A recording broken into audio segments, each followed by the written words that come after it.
স্বাগত শান্ত বাজারে। পুরো আয়োজনের সাথে আছি আমি ইসরাত মুক্তি এবং আমি নাইম আবির।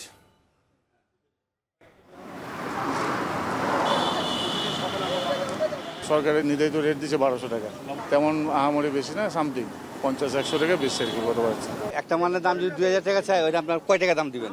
সরকার দাম দিছে, সরকারের দাম দিয়েছে বলে দিলে তো হইলো না। উনি যে রেট বলছে 500-550, আমাদের কিনে আনছে হচ্ছে বেশি দিয়ে 600-700 পড়ছে, তাহলে যে হচ্ছে না। প্রত্যেকটা চামড়া 700-800 করে দিচ্ছি, তো সেক্ষেত্রে আমাদের যদি 1000 টাকার উপরে যায় সেক্ষেত্রে আমাদের জন্য প্রফিটেবল হবে।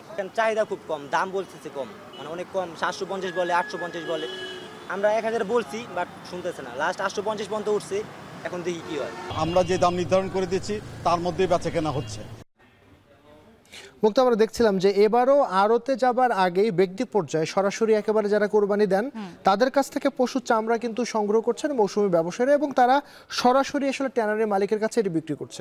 এবং এবারও সরকার নির্ধারিত যে দর রয়েছে সেই অনুপাতে দাম না পাওয়ার অভিযোগ কিন্তু করেছেন মৌসুমী ব্যবসায়ী, এবং এই অভিযোগ কিন্তু বরাবরই হয়ে আসছে আবির। এবং যদি আরেকটু বলি, ট্যানাররা বলছেন যে লবণ ছাড়া যে কাঁচা চামড়া সেটি আসলে 1000 টাকার উপরে কেনা কখনোই তাদের পক্ষে সম্ভব নয়। এই নিয়ে শান্ত বাজারে রয়েছে বিস্তারিত।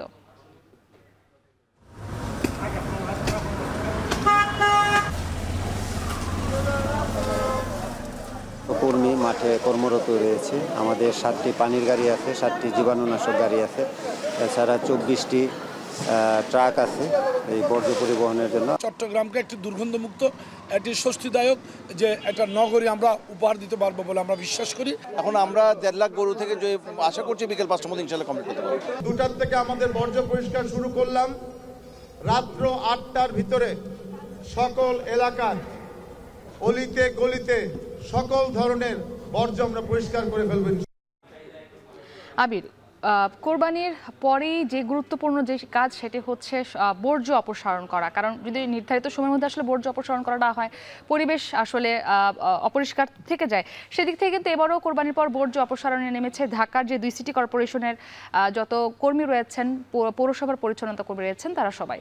শুধু ঢাকা না মুক্ত, আমি যদি বলি ঢাকার বাইরে এবং ঢাকার মধ্যে সিটি কর্পোরেশনের বাইরেও যে হাটগুলো রয়েছে সেই হাটেও কিন্তু ইতিমধ্যেই একেবারে সরাসরি বর্জ্য অপসারণ কার্যক্রম শুরু হয়ে গেছে। আমরা সেটি নিয়ে বিস্তারিত জানবো, তবে শুরুতে জানবো কোরবানির পশু চামড়ার যে বেচাকেনা সেটির প্রসঙ্গে।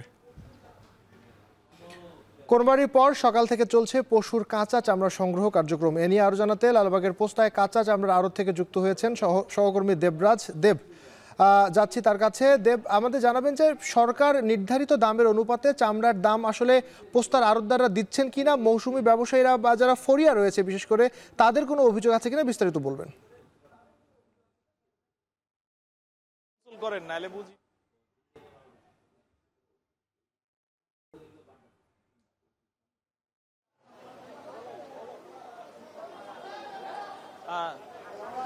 আমি এই মুহূর্তে আছি পোস্তা লালবাগের যে পোস্তা এলাকায়, যেখানে আসলে চামড়ার যে আড়ত, সেই চামড়া কাঁচা চামড়ার আড়তের এখানে আমরা কিন্তু সকাল থেকে এখানে ছিলাম।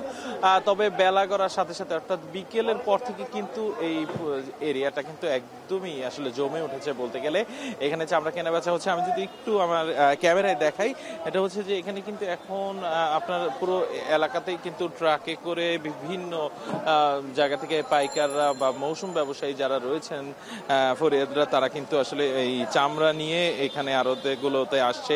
প্রায় 37টি আড়ত রয়েছে এখানে, সেই আড়তদের কাছে কিন্তু চামড়াগুলো নিয়ে আসছে। তবে যে সরকার নির্ধারিত যে মূল্যগুলো রয়েছে, অর্থাৎ সরকার যে চামড়ার মূল্য নির্ধারণ করে দিয়েছিল বাণিজ্য মন্ত্রণালয় 1200 টাকা, সেই টাকায় কিন্তু আসলে চামড়া বিক্রি হচ্ছে না। কারণ হচ্ছে যে তারা যুক্তি দেখাচ্ছে সরকার নির্ধারণ করে দিয়েছে লবণযুক্ত চামড়ার সর্বোচ্চ মূল্য হচ্ছে 1200 টাকা। সেক্ষেত্রে যারা পাইকাররা নিয়ে আসেন বা মৌসুমী ব্যবসায়ীরা নিয়ে আসছেন, সেই ক্ষেত্রে কিন্তু লবণ ছাড়া চামড়াগুলো আসছে, যার কারণে কিন্তু এখানে যে চামড়াগুলো বিক্রি হচ্ছে সেগুলো কিন্তু 800 থেকে 1000 টাকার মধ্যে বিক্রি হচ্ছে। কোনো কোনো ক্ষেত্রে সেগুলো কিন্তু 600 থেকে 700তেও আসলে কিনে নিচ্ছে আড়তদাররা। তাদের যুক্তি হচ্ছে এই সমস্ত যে চামড়াগুলো রয়েছে সেই চামড়াগুলোতে কি কাটার সময়, জবাই করার সময় নানা ধরনের ত্রুটি বিচ্যুতি থাকার কারণে সবগুলো চামড়া আসলে সঠিকভাবে না হওয়ার কারণে কিন্তু আসলে এই কম দামে তারা বিক্রি করছেন। এছাড়া আমরা যখন তাদের জিজ্ঞেস করেছি যে লবণের দাম আসলে কমার কারণে কিন্তু একটা বাজারে প্রভাব থাকার কথা, সেই ক্ষেত্রে তারা স্বীকার করেছে যে লবণের দাম ৭৪ কেজির যে বস্তা সেটি গত বছরও ১৩৫০ টাকা ছিল, যেটি এবার ১০৫০ টাকা, অর্থাৎ ৩০০ টাকা কম হয়েছে লবণে বস্তা প্রতি। তবুও আসলে দামের যে পার্থক্য, সেই দামের পার্থক্যটা তেমন একটা বড় পার্থক্য হয়নি।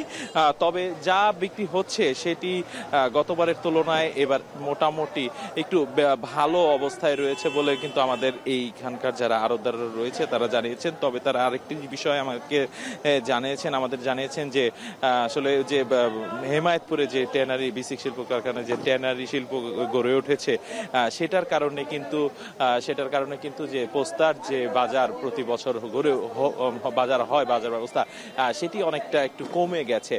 তো আমার কাছে পোস্তা লালবাগ থেকে এই ছিল সর্বশেষ। এদিকে কাঁচা চামড়া আসতে শুরু করেছে সাভারের চামড়া শিল্পনগরীতে। ট্যানারিগুলোতে খোঁজ রাখছেন সহকর্মী আরিফ হোসেন, সরাসরি যুক্ত হচ্ছে তার সাথে। আরিফ, জানাবেন যে কাঁচা চামড়ায় লবণ দিয়ে সংরক্ষণ করবার প্রক্রিয়া সাভারের যে ট্যানারিগুলো আছে সেখানে শুরু হয়েছে কিনা, এবং ট্যানারি মালিকরা আড়তদারদের থেকে বা মৌসুমী যারা ব্যবসায়ী রয়েছেন তাদের কাছ থেকে কি দামে আসলে সংগ্রহ করছে এই চামড়াগুলো?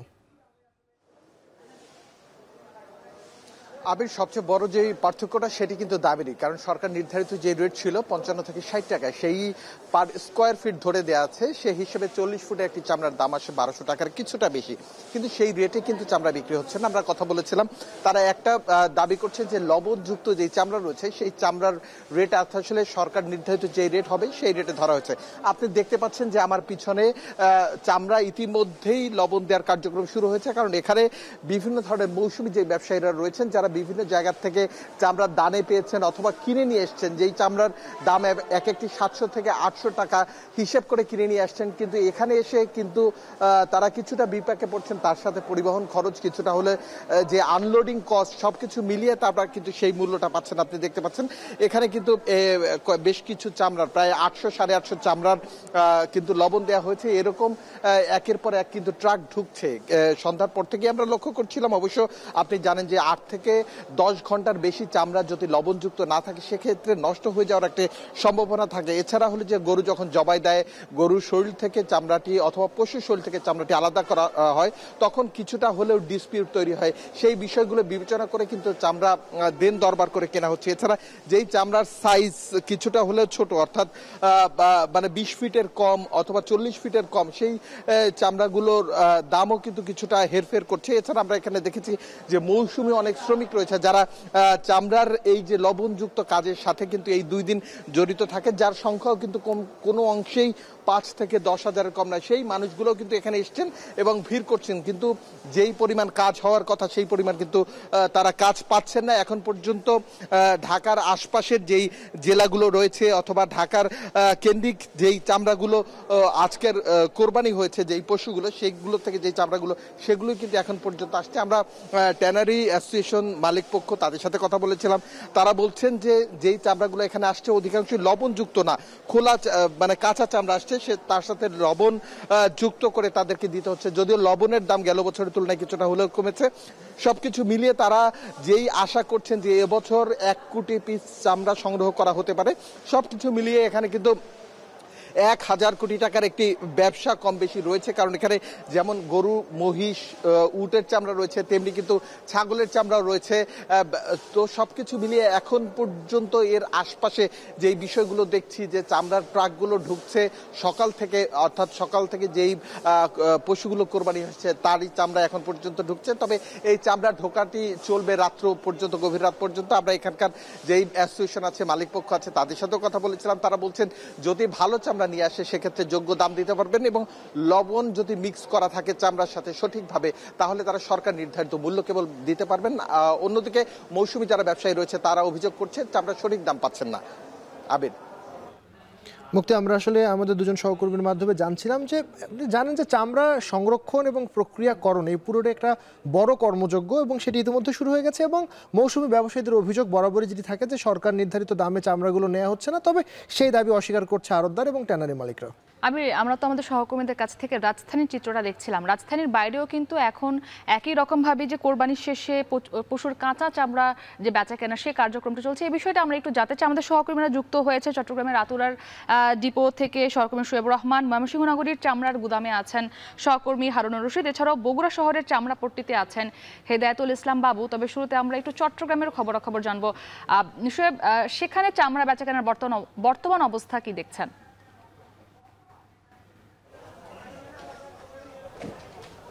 মুক্তি বেলা গড়িয়ে এখন সন্ধ্যা নেমেছে, যে কারণে চামড়া বিক্রির যে কার্যক্রম সেটি ঘর থেকে অর্থাৎ ঘরের পর্যায় থেকে কোরবানিদাতার পর্যায় থেকে চামড়া সংগ্রহের যে কার্যক্রম সেটি কিন্তু অনেকটাই শেষ হয়ে এসেছে এবং বর্তমান যে পরিস্থিতি সেটি হচ্ছে সেই চামড়াগুলো ট্রাকে করে চট্টগ্রাম মহানগরের বিভিন্ন এলাকা সহ আশেপাশের যে উপজেলাগুলো রয়েছে সেই উপজেলাগুলো থেকে চট্টগ্রাম শহরের যে আতুরা ডিপো চামড়ার আড়ত রয়েছে সেই আড়তগুলোতে আসতে শুরু করেছে। আমরা দেখছি যে এখনও পথে অনেক ট্রাক আসছে, সেই ট্রাকগুলোতে করে চামড়াগুলো কিন্তু আড়তগুলোতে আসছে এবং সেখানে চামড়া প্রক্রিয়াজাতকরণের যে অংশ হিসেবে লবণযুক্ত করার যে কার্যক্রমটি সেটি কিন্তু পুরোদমে চলছে এবং আমরা দেখেছি যে গেলবার এবং তার আগের বারও যেভাবে সুশৃঙ্খলভাবে চামড়া সংগ্রহ কার্যক্রম ছিল এবারও কিন্তু সেভাবে ঠিক চামড়া সংগ্রহ কার্যক্রম চলছে। বিশেষ করে যদি বলি যে এবার আড়তদারদের পাশাপাশি বিভিন্ন সংস্থা, বিভিন্ন মাদ্রাসা তারাও কিন্তু চামড়া সংগ্রহ করছে এবং যেহেতু মৌসুমি ব্যবসায়ীরা বিগত কয়েক বছর ধরে ভালো দাম পাচ্ছে না চামড়ার,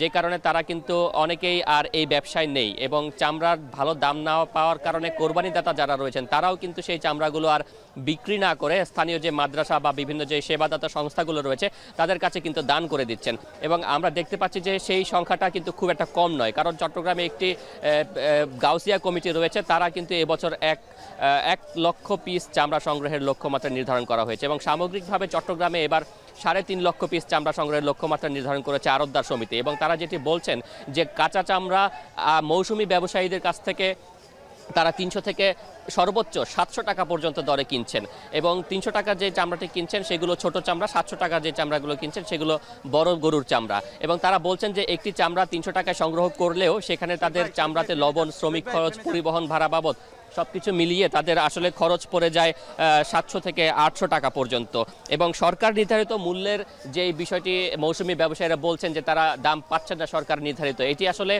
বিষয়টা এরকম যে সরকার কিন্তু লবণযুক্ত চামড়ার দাম নির্ধারণ করে দেয়, কাঁচা চামড়ার দাম নির্ধারণ করে না। মৌসুমি ব্যবসায়ীরা যে চামড়াটি বেচাকেনা করেন সেটি কিন্তু কাঁচা চামড়া, মৌসুমি যে লবণযুক্ত যে চামড়াটি সেটির দাম সরকার ঢাকার বাইরে নির্ধারণ করে দিয়েছে সর্বনিম্ন 1000 টাকা এবং যারা আড়তদাররা রয়েছেন তারা বলছেন সেই দরকে সামনে রেখেই তারা চামড়া বেচাকেনা করছেন। তবে আড়তদারদের একটি দাবি হলো সরকার নির্ধারিত দামে যখন বিক্রি করবেন, সামনে ট্যানার মালিকরা যখন এই দামে চামড়া কিনছেন কিনা সেই বিষয়টি যাতে বাণিজ্য মন্ত্রণালয় থেকে মনিটরিং করা হয় সেই দাবিটা তারা জানাচ্ছেন। মুক্তি, ধন্যবাদ শোয়েব আপনাকে। হারুন, আমরা তো চট্টগ্রামের খবরাখবর জানছিলাম, ময়মনসিংহের গুদামে মৌসুমি ব্যবসায়ীরা কত টাকা দরে চামড়া বিক্রি করছেন এবং এই যে কম দামের কারণ হিসেবে তারা আসলে কি বলছেন?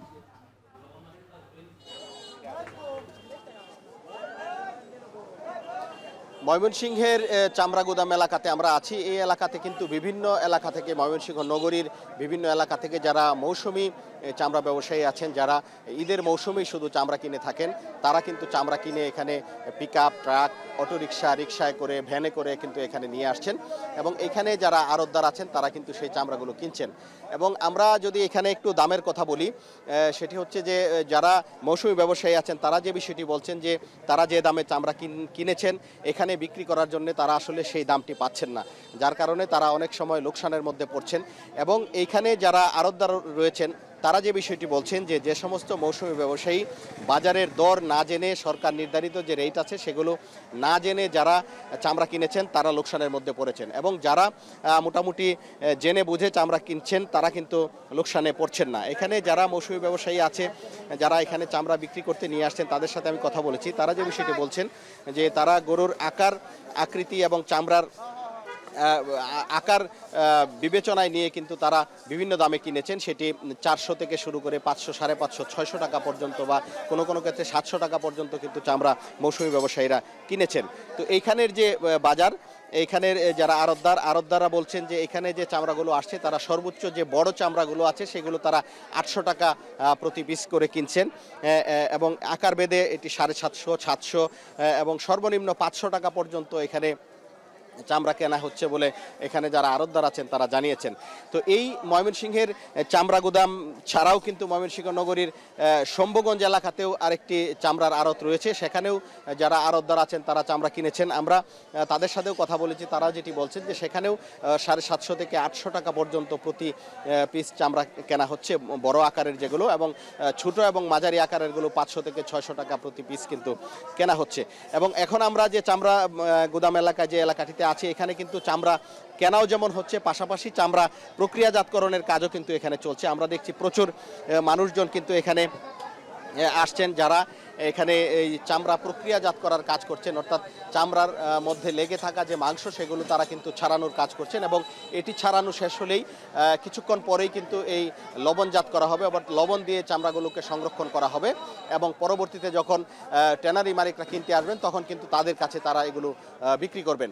তো এইখানে যারা মৌসুমী ব্যবসায়ী আছেন বা আড়তদার আছেন তারা যেটি বলছেন যে গতবার গরুর চামড়ার যে দাম ছিল তার চেয়ে এবারে বাজার কিছুটা ভালো এবং কিছু বেশি দামে কিন্তু বিক্রি হচ্ছে, যার কারণে মৌসুমী ব্যবসায়ী যারা আছেন তারাও কিন্তু খুব বেশি লোকসান হচ্ছে না। আর যারা আড়তদার আছেন তারা যেটি বলছেন যে তারা যে চামড়াগুলো সংরক্ষণ করবেন তারা যদি সেই ট্যানারি থেকে উপযুক্ত দাম পান তাহলে তারাও লাভবান হবেন। তো এই ছিল আমার কাছে ময়মনসিংহ থেকে চামড়ার বেচাকেনার সর্বশেষ। হারুন, আপনাকে ধন্যবাদ। বাবু, আপনার কাছে জানতে চাই যে বগুড়াতে আসলে আকার ভিত্তিতে কত টাকা দরে পশুর কাঁচা চামড়া বিক্রি হচ্ছে?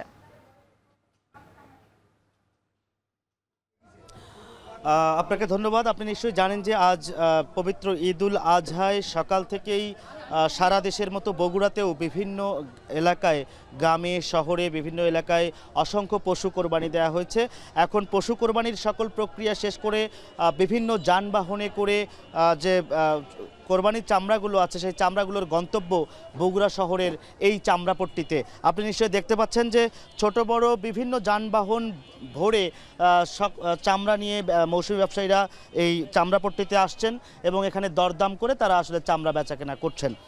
আপনাকে বলে রাখি যে আমরা বগুড়া চামড়া ব্যবসায়ী সমিতির একজন কর্মকর্তার সাথে কথা বলেছিলাম।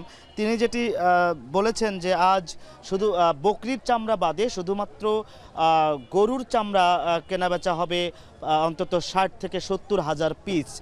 আর টাকার অঙ্কে তিনি বলেছেন যে কমপক্ষে 10 কোটি টাকার লেনদেন হবে আজকে এই কোরবানির পশুর চামড়া বেচাকেনা থেকে।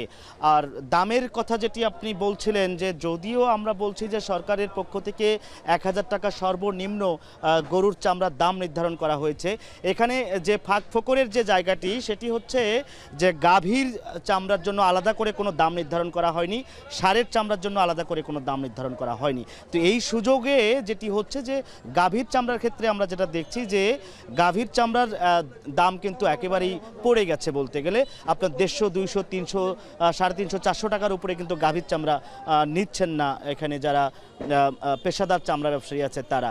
আর তার ষাঁড়ের যে চামড়া সেটি হচ্ছে সর্বোচ্চ মানের যে চামড়া সেটি বিক্রি হচ্ছে 600, 700, 800, সর্বোচ্চ 900 এবং খুব বড় জোর 1000 টাকা কোনোভাবেই কিন্তু অতিক্রম করছে না। তো এর কেন আসলে চামড়ার দাম কম, এর উত্তরে ব্যবসায়ীরা, পেশাদার ব্যবসায়ীরা যেটি বলছেন যে আসলে আপনার তাদের পুঁজির ঘাটতি আছে, পুঁজি আটকে আছে ট্যানারি মালিকদের কাছে, যেটি বরাবরই বলা হয়ে থাকে। প্রতি ঈদেই আমরা এখানকার ব্যবসায়ীদের কাছে শুনি যে এবারও তাদের 32 কোটি টাকা ট্যানারি মালিকদের কাছে আটকে আছে, সেই টাকা পরিশোধ করা হয়নি। অন্যদিকে প্রত্যেকটা চামড়ায় লবণ এবং শ্রমিক বাবদ আরও 400 টাকা করে বিনিয়োগ করতে হবে। এবং তারা বলছেন আরেকটি কথা যে লবণযুক্ত চামড়ার দাম নির্ধারণ করেছে সরকার, কিন্তু কাঁচা চামড়ার দাম তো ওইভাবে নির্ধারণ করা হয়নি। এই বিষয়টিও কিন্তু আসলে তারা বলছেন। আর মৌসুমী ব্যবসায়ীরা যেটি বলছেন যে মৌসুমী ব্যবসায়ীদের যেটি দাবি যে তারা বলছেন তারা যে দামে চামড়া কিনেছেন তাদের পরিশ্রম যোগ করলে লোকসান হবে, আর পরিশ্রম বাদ দিলে তারা আসল টাকাটা তুলতে পারছেন। এই ছিল এখন পর্যন্ত আমার কাছে বগুড়ার চামড়াপট্টিতে কাঁচা চামড়া বেচা কেনার সবশেষ খবর। বাবু, আপনাকে ধন্যবাদ আমাদের সঙ্গে যুক্ত হবার জন্য। কাঁচা চামড়া সংগ্রহের পর এখন সেগুলো বেচাকেনা চলছে, সেই খবর জানাতে আমাদের সঙ্গে ময়মনসিংহ, বগুড়া এবং চট্টগ্রাম থেকে যুক্ত ছিলেন আমাদের সহকর্মীরা। কাঁচা চামড়া সংগ্রহের বিস্তারিত জানাতে এই মুহূর্তে আমাদের সঙ্গে স্টুডিওতে যুক্ত হয়েছেন সহকর্মী সিউল আহমেদ। সিউল, আপনাকে স্বাগত সান্ধ্যবাজারে এবং ঈদ মোবারক জানাচ্ছি। সিউল, আপনি তো সকাল থেকে রাজধানীর বিভিন্ন এলাকায় চামড়ার সংগ্রহের খবরাখবর রেখেছেন। প্রতি বছরই কিন্তু চামড়ার দাম না পাওয়া নিয়ে মৌসুমী ব্যবসায়ী এবং যারা কোরবানি দাতা রয়েছেন তাদের মধ্যে একরকম হতাশা দেখা যায় যে তারা আসলে ন্যায্য মূল্য পাচ্ছেন না। এবারের চিত্রটা আসলে আপনি কি দেখলেন, কিছুটা বদলেছে কিনা? মুক্তি আপনাদের এবং আবির আপনাদের দুজনকে ঈদ মোবারক। গতবারের যে চিত্র ছিল এবারকার চিত্র একই রকম। এটার কারণটা হচ্ছে যে আপনার মৌসুমী ব্যবসায়ীরা যখন চামড়াটা নিয়ে আসেন তারা মার্কেটের যে দামটা সেটাকে ঠিক না জেনেই তারা একটা দামে চামড়াটা কিনে নিয়ে আসেন, এবং যারা আসলে ট্যানারি মালিক কিংবা ট্যানারি প্রতিনিধি তারা কিন্তু তাদের যে চামড়ার দামটা সেটা কিন্তু আগে থেকে ঠিক করে। আপনি নিশ্চয়ই জানেন যে এবার সরকারের পক্ষ থেকে লবণযুক্ত চামড়ার দাম নির্ধারণ করা হয়েছিল ঢাকার ভিতরে 1200 টাকা। সুতরাং অন্যান্য যে ব্যবসায়ীরা কিংবা মৌসুমী ব্যবসায়ী যারা ছিলেন তারা কিন্তু আজকে যখন চামড়াগুলো কিনে নিয়ে আসছেন তারা 1000 থেকে 1200 টাকায় কিনে নিয়ে আসছেন, কিন্তু তাদের মাথায় এটা ছিল না যে এখানে লবণ যুক্ত করতে হবে। সুতরাং ট্যানারি ব্যবসায়ী কিংবা ট্যানারি প্রতিনিধি যারা তারা সবসময় যেটিকে হিসাব করে যে 1200 টাকার একটি চামড়াতে 300 টাকা লবণ এবং 100 টাকা হচ্ছে শ্রমিক খরচ, সেটা যদি আমরা বাদ দিই তাহলে থাকছে হচ্ছে 800 টাকা। সুতরাং তাদেরকে 600 থেকে 700 টাকায় চামড়া ক্রয় করে নিয়ে আসলে তারা 800 টাকায় সর্বোচ্চ ক্রয় করতে পারবে।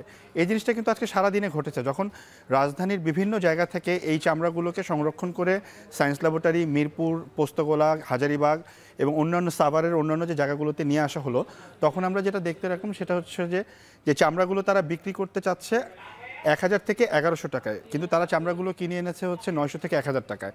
কিন্তু এটা কোনোভাবেই সম্ভব না। এ কারণে কিন্তু গত বছর এবছর একই কিন্তু প্রায় 400 থেকে 750 টাকার মধ্যেই চামড়াগুলো বিক্রি হয়ে গেছে। এবং আরেকটি বিষয় আপনাকে বলি, সেটা হচ্ছে বর্গফুট অনুযায়ী কিন্তু চামড়ার দাম হচ্ছে 50 থেকে 55 টাকা, যেটি গত বছরের চেয়ে 5 টাকা বেশি। কিন্তু চামড়া যখন বিক্রয় করা হয় কিংবা যখন ক্রয় করে যারা মৌসুমী ব্যবসায়ী তারা কিন্তু বর্গফুট দেখে চামড়াটা মানে বিক্রি হয় না। এটা হচ্ছে আমি ধরেন 100 পিস চামড়া নিয়ে আসলাম, সেটিতে 10 পিস থাকবে ছোট, 10 পিস মাঝারি, মানে গড়ে 80 পিস বড়। হ্যাঁ, গড়ে কিন্তু একটা দাম তারা বলে। তো এইভাবে আসলে কখনোই লাভবান হতে পারবে না যারা মৌসুমী ব্যবসায়ী। সিউল, একটু যদি জানতে চাই যে গত বছর তো লবণের দাম কিছুটা বাড়তি ছিল বলে চামড়ার প্রক্রিয়া করতে যে খরচ সেটি বেশি ছিল, এবার কি বোধহয় একটু কম, এটি একটু বলবেন। আর সাথে বলবেন যে আমাদের যে লক্ষ্যমাত্রা 1 কোটি পিস সেটি আসলে কতখানি লক্ষ্যমাত্রা অর্জন করা সম্ভব হবে? আচ্ছা, প্রথম যে বিষয়টা হচ্ছে লবণ হচ্ছে চিটাগাঙে আমরা যেটা দেখলাম, চট্টগ্রামে হচ্ছে লবণের দাম কিছুটা বেড়েছে 100 থেকে 150 টাকা প্রতি মনে অথবা বস্তাতে। কিন্তু ঢাকাতে যেটা হয়েছে, ঢাকাতে কিন্তু আপনার লবণের দাম বাড়েওনি কমেওনি। কারণ আপনি নিশ্চয়ই জানেন যে বিসিকের যে তথ্য, সে তথ্য বলছে এবছর 24 লক্ষ মেট্রিক টন, অর্থাৎ রেকর্ড পরিমাণ লবণ কিন্তু আমরা উৎপাদন করেছি। তবে সমস্যা যেটা হয়েছে, এই যে ঈদের দিন এই আপনার 12টা থেকে বিকাল 4টা পর্যন্ত লবণের একটা সিন্ডিকেট তৈরি হয়, অনেকে লবণ নিয়ে আটকে রাখে, লবণ বাজারে পাওয়া যায় না। সুতরাং লবণের কিন্তু কোনো সমস্যা এবার ছিল না ঢাকাতে। সরকার থেকে যেটা বলা হলো যে আপনারা নিজেরাই লবণ কিনে লবণটা দিয়ে দেন চামড়াতে, তাহলে এই চামড়াটা 1200 টাকা বিক্রি করতে পারবেন, যেটা অনেকেই করেনি। আরেকটি বিষয় যেটা যে লক্ষ্যমাত্রা পূরণের সমস্যাটা কেন হবে, আপনার যখন মৌসুমী ব্যবসায়ীরা চামড়া দিতে পারবে না কিংবা চামড়া সংগ্রহ করতে পারবে না ট্যানারি মালিকরা, তখন কিন্তু চামড়াগুলো নষ্ট হয়ে যাবে।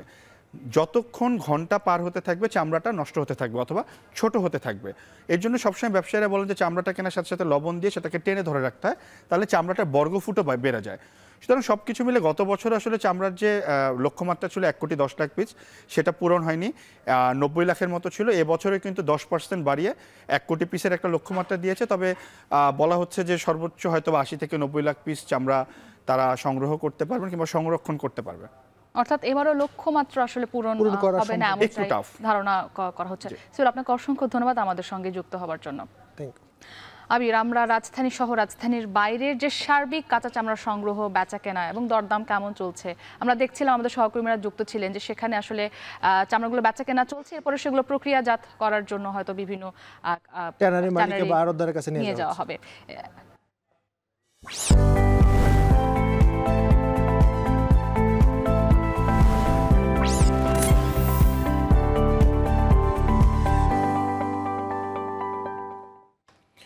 কোরবানির বর্জ্য অপসারণ করার খবর জানাতে ঢাকা উত্তর সিটি কর্পোরেশনের বাড্ডা থেকে যুক্ত হচ্ছেন সহকর্মী শম্পা বিশ্বাস এবং দক্ষিণ সিটির শনি রাখড়া থেকে যুক্ত হচ্ছেন সহকর্মী জাবেদ আবদুল্লাহ। তবে প্রথমে যাচ্ছি শম্পা বিশ্বাসের কাছে। শম্পা, জানাবেন কোরবানির বর্জ্য সরানোর কাজের অগ্রগতি কেমন দেখছেন? কারণ প্রায় 10টা বা 12টা থেকেই তো কোরবানিটি শুরু হয়েছে, সেই ব্যাপারে অগ্রগতি কেমন এবং সিটি কর্পোরেশন যে ঘোষিত সময়সীমা ছিল এর আগে আমরা জেনেছি, সেই সময়সীমার মধ্যে অপসারণ সম্ভব হবে কিনা, মাঠের পরিস্থিতি কি দেখছেন?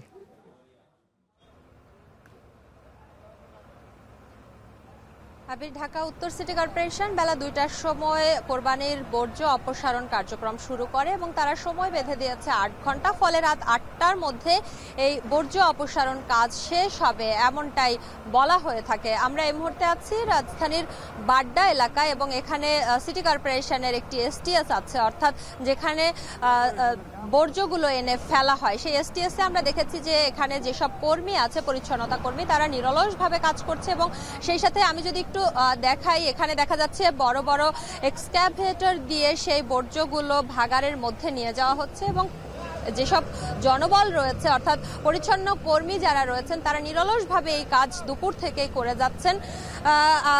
ঢাকা উত্তর সিটি কর্পোরেশনের কর্তৃপক্ষ যারা আছেন তারা মনে করছেন যে 8টার মধ্যে এই বর্জ্য অপসারণ কাজ তারা সম্পন্ন করতে পারবেন। পাশাপাশি জানিয়ে রেখে এবার ঢাকা উত্তর সিটি কর্পোরেশনে এই বর্জ্য অপসারণের জন্য 10,000-এরও বেশি জনবল নিয়োগ দেওয়া হয়েছে এবং এতে প্রায় 500টিরও বেশি ট্রাক নিয়োজিত করা হয়েছে। এবছর ঢাকা উত্তর সিটি কর্পোরেশনে 13 লাখ পশু কোরবানির কথা রয়েছে, যার মধ্যে আজকে আমরা দেখেছি যে মিরপুরে দুপুর বেলাতে যে নির্ধারিত জায়গায় পশু জবাইয়ের ব্যবস্থা করেছে ঢাকা উত্তর সিটির 2টি ওয়ার্ড, তার মধ্যে একটি স্থানেই 1200 পশু কোরবানি করা হয়েছে এবং নগরবাসীকে ঢাকা উত্তর সিটি কর্পোরেশন বলছে যে নির্দিষ্ট স্থানে পশু জবাই করতে, তাহলে শহরের পরিবেশ যেমন ভালো থাকবে তেমনি সিটি কর্পোরেশনেরও বর্জ্য অপসারণের কাজটি অনেক বেশি সহজ হবে। আমি জানিয়ে রাখি এবার ঢাকা উত্তর সিটি কর্পোরেশনের এই 3 দিনে অর্থাৎ কোরবানির 3 দিনে মোট 20,000 মেট্রিক টন বর্জ্য সংগ্রহের লক্ষ্যমাত্রা রয়েছে এবং তারা বলছে যে পূর্বের বছরগুলোর অভিজ্ঞতা থেকে তারা মনে করছে যে এবছরও রাজধানীতে প্রায় 20,000 মেট্রিক টন বর্জ্য তৈরি হবে এই কোরবানির কারণে, যেটি তারা দ্রুততম সময়ের মধ্যে এবং আমি যদি সুনির্দিষ্ট করে বলি তারা 8 ঘন্টার মধ্যে অপসারণ করবে এমনটাই তারা কথা দিয়েছে। সেই সাথে ঢাকা উত্তর সিটি কর্পোরেশনের মেয়র ঘোষণা দিয়েছেন যে যেই ওয়ার্ডের বাসিন্দারা নির্দিষ্ট স্থানে পশু কোরবানি দিবেন সেই ওয়ার্ড আগামী বছরগুলোতে এবং এবছরও উন্নয়ন কর্মকাণ্ডের জন্য অতিরিক্ত বরাদ্দ পাবে, অর্থাৎ তাদের জন্য সেই ওয়ার্ডের উন্নয়নের জন্য অনেক বেশি বরাদ্দ দিবে ঢাকা উত্তর সিটি কর্পোরেশন। উত্তর সিটি কর্পোরেশন ইতোমধ্যেই কোরবানি যেসব পরিবার দিবে তাদেরকে এই বর্জ্য ফেলার জন্য হলুদ রঙের পলিথিন বিতরণ করেছে। পাশাপাশি তারা বলেছে যে সন্ধ্যার পরেও যদি কেউ কোথাও কোরবানি দেয় তাহলে কর্পোরেশনে ফোন করলে তারা সেই বর্জ্য অপসারণ করে নিয়ে যাবে। এই ছিল আমার কাছে রাজধানীর বাড্ডা থেকে বর্জ্য অপসারণের সবশেষ খবর। উত্তর থেকে ঢাকা দক্ষিণ সিটিতে যেতে চাই, সেখানে রয়েছেন আমাদের সহকর্মী জাবেদ আবদুল্লাহ। জাবেদ, শম্পা জানাচ্ছিল উত্তর সিটিতে রাত 8টার মধ্যে বর্জ্য অপসারণ করবার জন্য যা যা করা দরকার সেটি করা হচ্ছে। দক্ষিণ সিটির কি অবস্থা? কারণ এর আগে মেয়র আমাদেরকে বলেছিল যে 24 ঘন্টা লাগবে বর্জ্য অপসারণে, সেটি আসলে 24 ঘন্টার মধ্যে সম্ভব হবে কিনা, মাঠের পরিস্থিতি কি, বিস্তারিত বলবেন। আবির, বর্জ্য অপসারণের জন্য ঢাকা 2 সিটি কর্পোরেশন 6 এবং 24 ঘন্টার যে প্রতিশ্রুতি নগরবাসীকে ছুড়ে দিয়েছিলেন তার মধ্যে কিন্তু নগরবাসী আছেন। আপনি নিশ্চয়ই আমার পিছনে ছবিতে দেখতে পাচ্ছেন যে ড্যাম্পিং ট্রাক সেটি যে বর্জ্য, বিশাল বর্জ্য অপসারণের জন্য এরই মধ্যে কাজ করছেন। আপনি জানিয়ে রাখা ভালো যে এরই মধ্যে কিন্তু নগরবাসী 1,40,000 ব্যাগ কিন্তু এই নগরবাসীর মধ্যে বিতরণ করেছে ব্লিচিং পাউডার, এছাড়া স্যাভলন সহ অন্যান্য যে আরো উপকরণ আছে সেগুলো।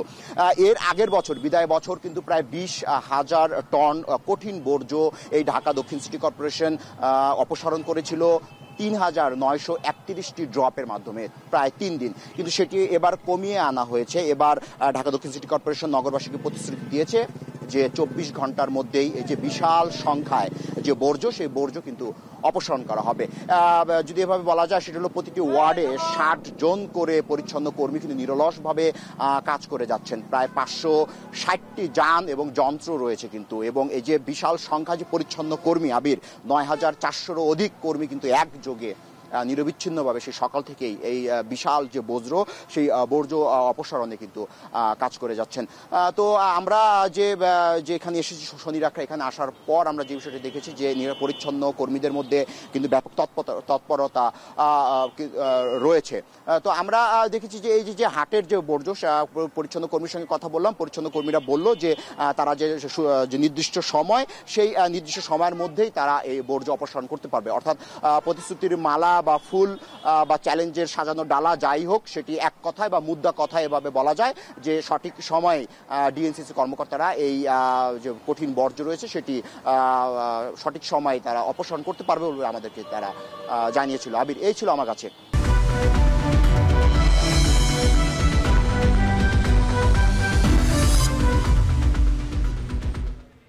বিরতির পর ফিরে এলাম। দেখছেন শান্তবাজার। পশু কোরবানির ব্যস্ততা শেষে রাজধানীর বিনোদন কেন্দ্রে ভিড় বাড়তে শুরু করেছে। এ নিয়ে জানাতে বসুন্ধরা সিটি সিনেপ্লেক্স থেকে যুক্ত হচ্ছেন সুমাইয়া রাত্রি এবং মানিক মিয়া এভিনিউ থেকে যুক্ত হয়েছেন আসিফ ইকবাল। প্রথমে যাচ্ছি সিনেপ্লেক্সের খবরে, সেখানে রয়েছেন সুমাইয়া রাত্রি। রাত্রি, ঈদে তো বাংলা অনেক সিনেমাই রিলিজ হয়েছে, এখনো পর্যন্ত কেমন রেসপন্স দেখছেন? এবং একই সাথে অনেকেই তো সিনেমার দেখাকে ঈদের একটি বড় বিনোদন হিসেবে মনে করেন, তারা কি বলছেন?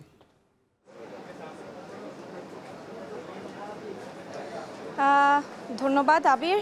এই মুহূর্তে আপনি দেখতে পাচ্ছেন আমার পেছনে অনেক ভিড় রয়েছে, কারণ এই ভিড়টা শুধুমাত্র ঈদের সিনেমাকে দেখাকে কেন্দ্র করেই এই ভিড়। এবং এইবার যে সিনেমাগুলো মুক্তি পেয়েছে তার মধ্যে শাকিব খানের তুফান সিনেমা কিন্তু দর্শক দারুণভাবে উপভোগ করছেন, এবং সেই সাথে ময়ূরাক্ষী রয়েছে, ডার্ক ওয়ার্ল্ড রয়েছে, আগন্তুক রয়েছে এবং রিভেঞ্জ রয়েছে। সব সিনেমাকে উপেক্ষা করেই কিন্তু এবার তুফান সিনেমার কথা দর্শকরা বলছেন, এবং দর্শকদের সাথে কথা বলে জানতে পেরেছি দর্শকরা কিন্তু এই সিনেমা দেখার জন্যই বিশেষ করে এসেছেন। এবং টিকিট কাউন্টারে কথা বলে জেনেছি কোনো টিকিট কিন্তু এবার আর নেই। আমি ঠিক শেষ মুহূর্তের শোটিতে এই মুহূর্তে আপনাদেরকে দেখাচ্ছি।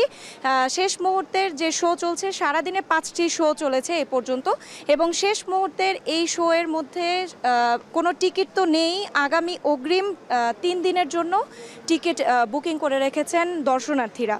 এবং ঈদ উল ফিতরে কিন্তু যদি জানিয়ে রাখি, ঈদ উল ফিতরে মুক্তি পেয়েছিল 11টির মতো সিনেমা। ব্যবসায়িক দিক থেকে অনেক প্রযোজকরা লোকসানের মুখ দেখেছিল তখন, সেই কথা চিন্তা করে কিন্তু এবার খুবই কম সিনেমা মুক্তি দেওয়া হয়েছে। মাত্র 5টি সিনেমা কিন্তু এবার হলে চলছে। ঈদ উল আজহার যে 5টি সিনেমা রয়েছে সেগুলোর মধ্যে সবচেয়ে বেশি তুফানের কথাই বলছেন দর্শকরা। এবার ঈদে যে মুক্তিপ্রাপ্ত সিনেমাগুলো রয়েছে আজ থেকেই ভালো ব্যবসা করছে। গতকাল থেকে টিকিট বিক্রি শুরু হয়েছিল অনলাইনের মাধ্যমে, এবং অনলাইনের মাধ্যমেই কিন্তু দর্শকরা সব টিকিট কেটে বুকিং করে ফেলেছেন। আর যারা অনেকেই এসেছেন, এসে টিকিট পাচ্ছেন না, তারা আশাহত হয়েই বাড়ি ফিরছেন। বর্তমানে ঢাকা শহর যেই পরিমাণে ভিড় জমে থাকে ঢাকার রাস্তায়, সেই ক্ষেত্রে কিন্তু এবার তুলনামূলক ঈদের ছুটির কথা যদি বলি, ঈদের ছুটিতে সবাই ঢাকা থেকে ঘরমুখী হয়ে ফেরেন। এবং সেই ক্ষেত্রে যদি আরেকটু বলি, এবারের ঈদের যে সিনেমাগুলো রয়েছে 5টি সিনেমার মধ্যে তুফানের কথা তো বলতেই হয়। সবাই শাকিব খানের সিনেমার কথাই বলছেন, এবং প্রযোজকরা, পরিচালকরা সবাই আশাবাদী যে এই তুফান সিনেমা শাকিব খানের ক্যারিয়ারের মোড় ঘুরিয়ে দিবে। এবং সাথে দর্শকরা তো আছেই, দর্শকরা বলছেন এই সিনেমাই যেন সবচেয়ে বেশি ভালো ব্যবসা করে, সেটির আশাবাদ প্রকাশ করেছেন তারা। এই ছিল আবির। আমরা বিনোদনের আরও খবর জানতে চাই। মানিক মিয়া এভিনিউ থেকে যুক্ত হয়েছেন সহকর্মী আসিফ ইকবাল। আসিফ, সন্ধ্যার দিকে অর্থাৎ কোরবানি শেষ করবার পরে খাওয়া দাওয়া শেষ করে অনেকেই তো ঘুরতে আসেন, বিশেষ করে আপনি সংসদ ভবন এলাকায় রয়েছেন, সেখানে দর্শনার্থী যারা ঘুরতে এসেছেন তাদের কেমন সময় কাটছে, ভিড় কেমন দেখছেন, এবং তারা কি বলছেন এই ঘোরার পরিবেশ নিয়ে? আমি প্রচণ্ড ভিড় দেখছি আমি এখানে। আসলে ঢাকায় যারা রাজধানীবাসীর শেকড়ের টানে দেশের বাড়ি বা গ্রামের বাড়ি যাননি, তাদের আসলে ভ্রমণ বা ঘোরার আসলে জায়গা খুব কম। সেক্ষেত্রে এই মানিক মে এভিনিউর যেটি বলছেন সংসদ ভবন এলাকা, এটা একটি উন্মুক্ত স্থান। এখানে আসলে যারা আছেন জনগণ, তারা এসে বসতে পারেন প্রিয়জনের সাথে, এসে খাওয়া দাওয়া, একটু ঘোরাঘুরি, এর বেশি আসলে এখানে করার মতো কিছু নেই। কিন্তু যেহেতু ঢাকা শহরে বিনোদন কেন্দ্রের একটা ঘাটতি আছে, সেহেতু এটা আসলে একটা বিনোদনের একটা অন্যতম স্পট হিসাবেই আসলে বিবেচিত হয়। এখানে আমরা অনেকক্ষণ ধরে আছি, এখানে আমরা দেখছি যে প্রচণ্ড ভিড়। যারা আসছেন বেশিরভাগই আসলে ফ্যামিলি বা পরিবার সদস্যদের নিয়ে আসছেন। আমরা দেখেছি যে ছোট সদস্যদের নিয়ে এখানে আসা বাবা মাদের সংখ্যাও আসলে নেহাতি কম না। এখানে বেশ কিছু ছোটখাটো দোকান, ফুটপাতের দোকান, খেলনার দোকান আছে, সেই দোকানগুলোতে বাচ্চাদের কিচিরমিচির, বাচ্চাদের একটা ভিড় দেখা যাচ্ছে। আসলে মানে বলতে গেলে যে বিনোদন কেন্দ্রগুলোর যে ঘাটতি ঢাকা শহরে, সেটার আসলে একটা বলতে গেলে সেই অভাবটা মেটানোর মতোই একটা জায়গা হলো এখানে। এখানে যারা আছেন এখানে এসে পরিবারের সদস্যদের সাথে বসে সময় কাটাচ্ছেন, বিভিন্ন ধরনের খাবার খাচ্ছেন। আর আবির বলে রাখি, এর আগে কিন্তু আমরা সকাল থেকেই অনেকক্ষণ আগে থেকে আসলে রাজধানীর বিভিন্ন বিনোদন কেন্দ্রগুলো ঘুরেছি আসলে দর্শনার্থীদের সাথে সাথে আমরাও ঘুরেছি। সেখানে আমরা দেখেছি যে আমরা এর আগে দুপুর দিকে ছিলাম কিন্তু ডেনসিসি ওয়ান্ডারল্যান্ড, যেটা আসলে শিশু মেলা নামে পরিচিত, সেখানেও আমরা দেখেছি যে কোরবানির সকালের যে আনুষ্ঠানিকতা, যেটা বলছিলেন একটা পরিশ্রান্ত একটা দিন কাটে আসলে সকালের দিকটা। তো সেই সময়টা শেষ করে বা অভিভাবকরা আসলে পরিবারের যে ছোট সদস্য আছে তাদের আসলে আবদার মেটাতেই আসলে এই শিশু মেলা বলেন বা এই শিশু পার্ক বলেন অথবা এই উন্মুক্ত স্থানগুলোতে আসলে আসছেন। তাদের সাথে কথা বলে যা জানতে পেরেছি, তারা বলছেন যে পরিবারের যে সদস্যটি, সবচেয়ে ছোট সদস্যটি, আদরের সদস্যটি, তাদের আবদার মেটাতে আসলে তাদের যে এই প্রয়াসটা, এতে তাদের আসলে কোনো কষ্ট বা কোনো ক্লান্তি নেই। আবির। ধন্যবাদ আসিফ। আমরা আসলে দেখছিলাম যে কোরবানির পরপরই সিনেপ্লেক্স থেকে শুরু করে ঢাকার বিভিন্ন জায়গায় সাধারণ মানুষের উপচে পড়া ভিড়, এবং তারা মূলত এই সন্ধ্যাটি উপভোগ করছে। শান্তবাজারের সময় হলো আরও একটি ছোট্ট বিরতির। ফিরছি কিছুক্ষণের মধ্যে, সঙ্গে থাকুন।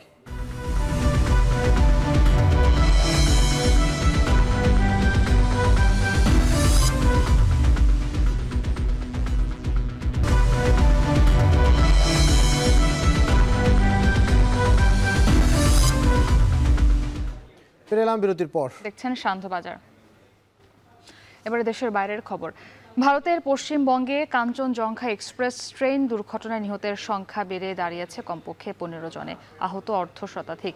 দুর্ঘটনাস্থল পরিদর্শনে গেছেন পশ্চিমবঙ্গের মুখ্যমন্ত্রী মমতা বন্দ্যোপাধ্যায় ও ভারতের কেন্দ্রীয় রেলমন্ত্রী অশ্বিনী বৈষ্ণব। একের পর এক ট্রেন দুর্ঘটনার জেরে ক্ষোভের আঁচ পৌঁছেছে ভারতের রাজনীতিতেও। মৃত ও আহতদের জন্য ঘোষণা করা হয়েছে ক্ষতিপূরণ। নুসরাত কামাল জানাবেন বিস্তারিত। পর্যটকদের পদচারণায় মুখর দার্জিলিংয়ে এখন মানুষের আর্তনাদ। ধ্বংসস্তূপের ফাঁক ফোকরে আটকে থাকা মানুষের কাছে পৌঁছানোর প্রাণপণ চেষ্টা করছেন জরুরি উদ্ধার কর্মীরা, সাহায্যের হাত বাড়িয়ে দিয়েছেন স্থানীয়রাও। দুমড়ে মুচড়ে যাওয়া ট্রেনের বগি থেকে জীবিতদের উদ্ধারে লাগিয়ে দিচ্ছেন সর্বশক্তি। গেল বছর 2 দশকের মধ্যে সবচেয়ে রক্তক্ষয়ী ট্রেন দুর্ঘটনায় 300 প্রাণহানির 1 বছরের মাথায় আবারও দুর্ঘটনা। স্থানীয় সময় সোমবার সকাল 9টার দিকে দার্জিলিংয়ে যাত্রীবাহী কাঞ্চনজঙ্ঘা এক্সপ্রেসে পেছন থেকে ধাক্কা দেয় একটি মালবাহী ট্রেন। এনডিটিভি জানিয়েছে, আসামের শিলচর থেকে কলকাতার শিয়ালদহ যাওয়ার পথে নিউ জলপাইগুড়ির কাছে রাঙাপানি স্টেশনে দুর্ঘটনার কবলে পড়ে কাঞ্চনজঙ্ঘা এক্সপ্রেস। মুহূর্তেই লাইনচ্যুত হয় কয়েকটি বগি। ঘটনাস্থলেই প্রাণ যায় ধাক্কা দেয়া মালবাহী ট্রেনটির চালক আর তার সহকারীর। দুর্ঘটনার পরপরই চিকিৎসকদের একটি দল ও দুর্যোগ ব্যবস্থাপনা বিভাগের কর্মীরা দ্রুত ঘটনাস্থলে ছুটে গেছেন বলে জানিয়েছেন পশ্চিমবঙ্গের মুখ্যমন্ত্রী মমতা বন্দ্যোপাধ্যায়। দুর্ঘটনাস্থল পরিদর্শন করতে যাচ্ছেন কেন্দ্রীয় রেলমন্ত্রী অশ্বিনী বৈষ্ণব। সামাজিক যোগাযোগ মাধ্যম এক্সে শোক জানিয়েছেন ভারতের রাষ্ট্রপতি দ্রৌপদী মুর্মু, প্রধানমন্ত্রী নরেন্দ্র মোদী সহ অনেকে। হিল স্টেশন দার্জিলিং ভ্রমণের জন্য কাঞ্চনজঙ্ঘা এক্সপ্রেস দেশি বিদেশি পর্যটকদের বহুল ব্যবহৃত একটি মাধ্যম। কলকাতা আর পশ্চিমবঙ্গের উত্তরাঞ্চল সহ বিশ্বের বিভিন্ন দেশে চলমান দাবদাহের মধ্যে বহু পর্যটক যখন একটু স্বস্তি পেতে দার্জিলিংমুখী, তখনই ঘটল এ দুর্ঘটনা। দুর্ঘটনার কারণ জানা যায়নি এখনো। ভারতে প্রায় নিয়মিত ট্রেন দুর্ঘটনার তালিকায় সবশেষ সংযোজন কাঞ্চনজঙ্ঘা এক্সপ্রেস। একের পর এক ট্রেন দুর্ঘটনার জেরে প্রধান বিরোধী দল কংগ্রেসের তোপের মুখে মোদী প্রশাসন। কেন্দ্রীয় রেলমন্ত্রীর পদত্যাগের দাবিও জানিয়েছে বিরোধীরা। নুজহাত কামাল, এখন বিশ্ব। সমর্পণ আর সম্প্রীতির বার্তা নিয়ে দেশে দেশে পালিত হচ্ছে পবিত্র ঈদুল আজহা। মুসলিম উম্মার দ্বিতীয় বৃহত্তম এই ধর্মীয় উৎসবে মেতেছে দক্ষিণ এশিয়ার দেশ ভারত, পাকিস্তান সহ ইন্দোনেশিয়া ও আফগানিস্তান।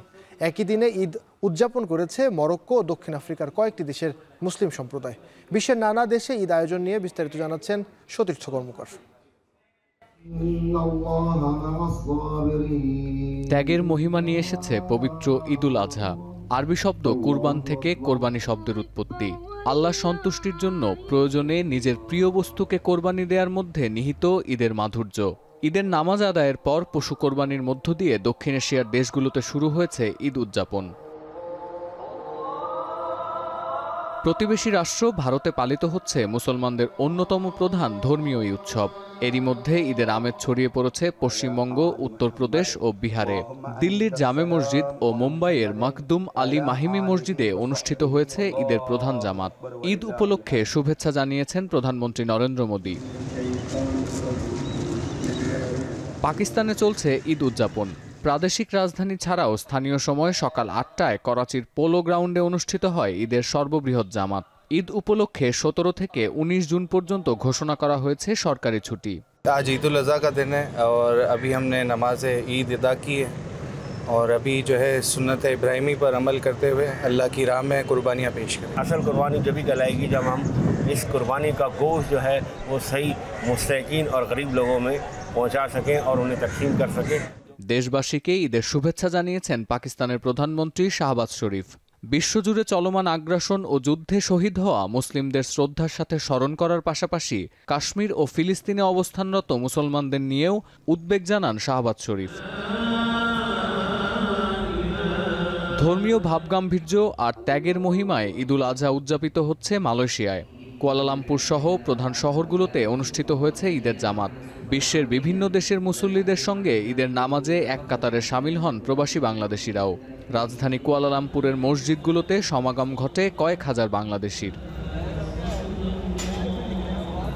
বিশ্বের সর্ববৃহৎ মুসলিম দেশ ইন্দোনেশিয়াও ব্যাপক উৎসাহ আর উদ্দীপনায় ঈদ উদযাপন করছেন 24 কোটিরও বেশি মানুষ।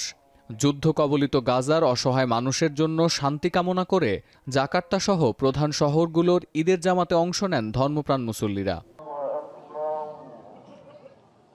এদিকে মধ্যপ্রাচ্যের সব দেশ সৌদি আরবের সাথে ঈদ পালন করলেও আজ ঈদ উদযাপন করছে ওমান। ঈদুল আজহা উদযাপিত হচ্ছে উত্তর আফ্রিকার দেশ মরক্কোতেও। ঈদ উদযাপন চলছে আফগানিস্তানেও। সৌদি আরবের সাথে তাল না মিলিয়ে আজ সোমবার দেশটিতে ঈদুল আজহা উদযাপনের ঘোষণা দেয় তালেবান সরকার। ঘোষণা করা হয়েছে 3 দিনের ছুটিও। সতীর্থ কর্মকার, এখন বিশ্ব। শেষ করছি শান্ত বাজার। এখন টেলিভিশন ওয়েবসাইটে দেখতে ভিজিট করুন www.ekhon.tv। এছাড়াও ফেসবুকে দেখুন facebook.com/tv.ekhon আর ইউটিউবে দেখুন youtube.com/c/ekhon tv।